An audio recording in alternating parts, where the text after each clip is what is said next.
My next guest is Brazil's wealthiest person. He's ranked 61 on the Forbes billionaire list, but he hopes to displace Bill Gates at some point from the top spot over the next 5 years. Joining me now is Brazilian billionaire and businessman Eike Batista. Eike, nice to have you on the program. Nice having you. Nice having me. Yeah, it's very good to see you, and thank you for joining us here at the Exchange. You're in town for the week. Talk to us a little about what you're doing in Brazil and what's driving the enormous growth there. So many people talk about Brazil as the growth spot in the world aside from China, and you're seeing an enormous amount of money moving into the country. Why do you think that is? Well, Brazil hasn't spent money in infrastructure for the last 20 years, and we had, economically speaking, our central bank, we were extremely cautious, and so that we had adult supervision, as we say, on our banks. Our banks hide profits. The spread for Brazil's risk is lower than Germany, just to put in perspective. You know, Brazil now is 140 basis points, Germany is 180.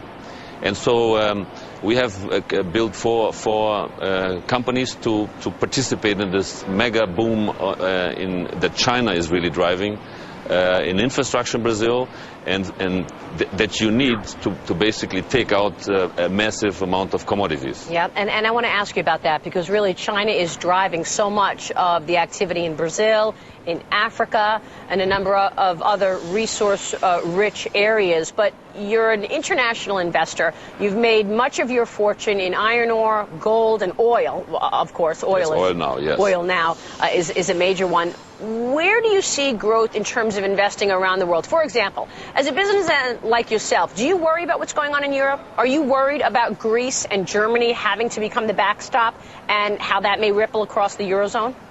Not really, because, you know, I think the world, the new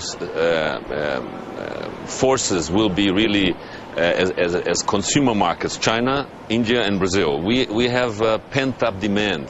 You know, to keep growing, you need a billion people who are entering the consumer world, you know. So this billion people will drive massive consumption of soft commodities, oil, of course. And I think they are the only three big markets, you know. Brazil, almost 200 million people, China, 1.3 billion.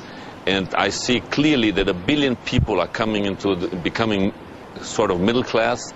And so oil, food is where growth is coming from. So you just hit on probably the biggest trend today, and that is a billion people entering the middle class. Yes. I mean, that is an extraordinary number. So food, oil, soft commodities. And soft commodities. Yes. That's really, you want to get those things to sell to those billion people. Yes. And to do this in the right scale, you need to build super ports. That's exactly what we're doing.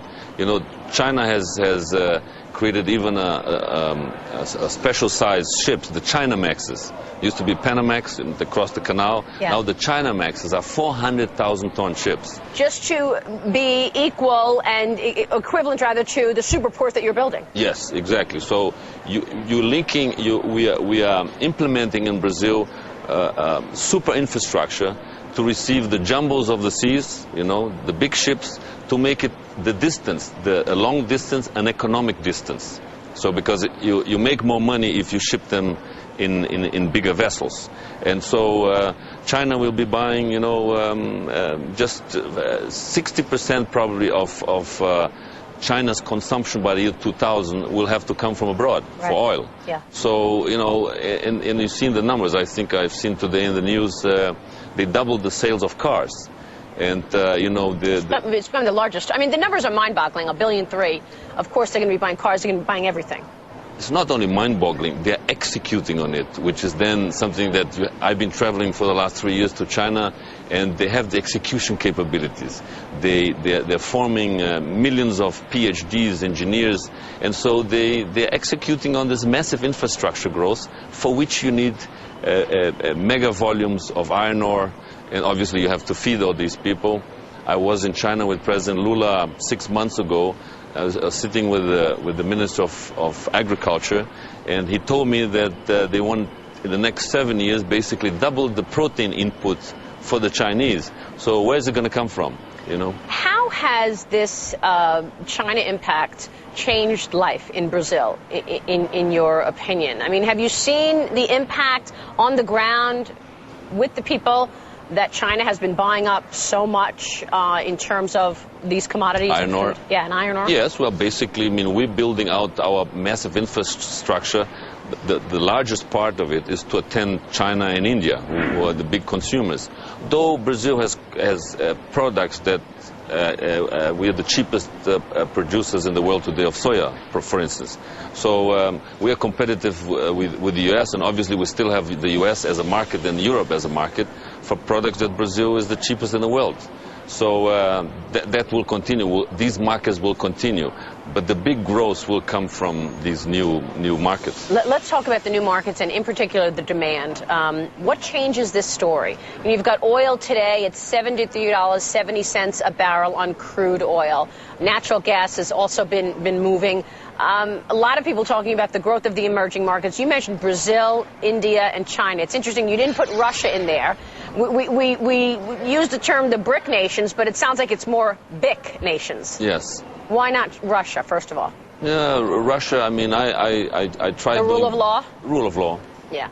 Absolutely the rule of law. Yeah. You know, the jurisdiction in Brazil is first class. You put your money in there, you know you can get the money out. Yes, yes. This is... You own your assets. Yeah, this is a very, very important point. Yeah. All right, so what changes the story of Brazil and this strength that you're expecting, this demand in oil continuing, the demand in iron ore, and most importantly, food and water? Well, the mega giant oil discoveries, that's a big change. You know, all of a sudden, Brazil, we're self-sufficient in energy already.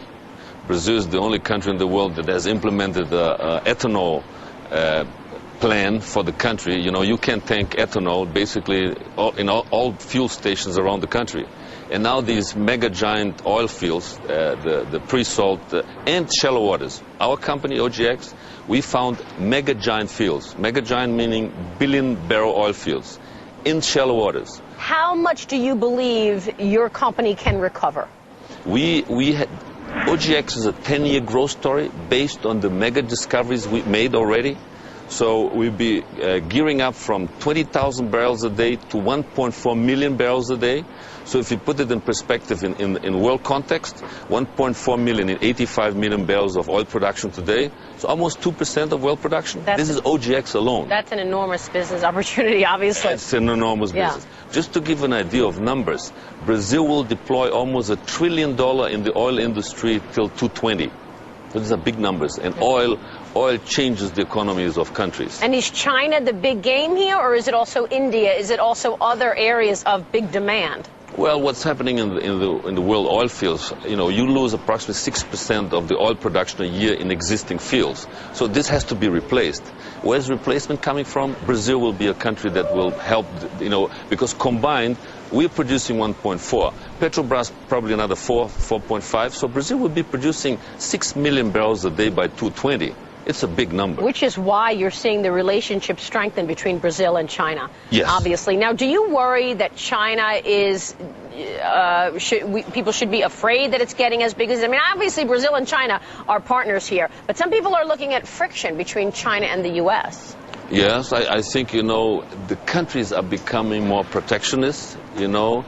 People are, I think the tendency is job protection. Brazil just implemented for the oil industry, we are now obliged in the future to have 75% of our oil-producing vessels, oil platforms, drilling rigs, have to have 75% of Brazilian content. Where are you going to be investing going forward? Talk to me about where you and the company is going to deploy your capital. Well, it's Brazil. I mean, it's a highway for growth. Brazil is set up to grow consistently for the next 10 years at 5% plus, which is a very unique story. Economy is under-leveraged. The currency is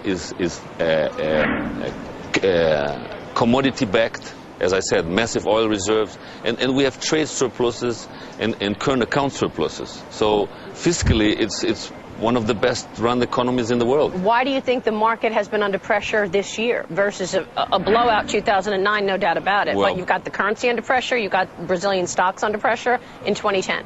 Well, but if you invested in Brazil, you made more than 100% in dollars last year, right? So it's a valuation. Let's easy. I think though I think important is you have to look at companies that have a growth profile. Our companies have a very clear 10-year growth history. You don't have this, and we have this because we found these mega giant resources. Okay, and then we have a market, because you don't want to produce something for which you don't have a market. Are you investing at all in the United States right now, Eike? No, I'm not. This is a really great conversation. We appreciate you joining us and joining us on the program, particularly as the resource-rich nation of Brazil continues to gain prominence around the world. You've got the World Cup and the Olympics coming up. I guess money's moving into infrastructure on that front as well. In a big way. In a very big way. Eike Batista, good to have you on the program. Thank you very much. Thank you so much. Good to see you. Eike Batista, Brazilian billionaire, controls oil company OGX, joining us here at the NYC.